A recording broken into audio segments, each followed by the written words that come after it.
உள்ளவா. என்ன பார்க்குற? அரண்மனை மாதிரி வீடு, காஸ்ட்லியான சோஃபா, எப்படி இருந்தாலும் யோசிக்கிறேன். என்ன கருமண்டா இது? தள்ளி உட்காரு. சோஃபா கொஞ்சம் உடஞ்சிருக்கு. என்ன சொன்ன? பணக்காரன் ஆடுறதுக்கு டேலண்ட் தேவையா?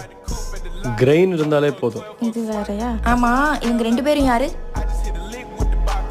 அவங்களா என்னோட கேர்டேக்கர்ஸ். என்னை எந்த வேலையும் பண்ணா பார்த்துப்பாங்க. வாழ்க்கை அப்படிதான் இருக்கணும். எந்த வேலையும் பார்க்கக்கூடாது. சும்மா ராஜா மாதிரி இருக்கணும். இப்போ கூட பாரு, நான் கீழே பேச்சு துப்புனா கூட உடனே க்ளீன் பண்ணிடுவாங்க. பார்க்குறியா? தெரியும்.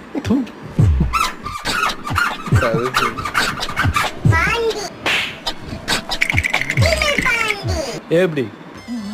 இப்போ நீ துப்பு. வேணாம். சும்மா துப்பு. எங்க போனா?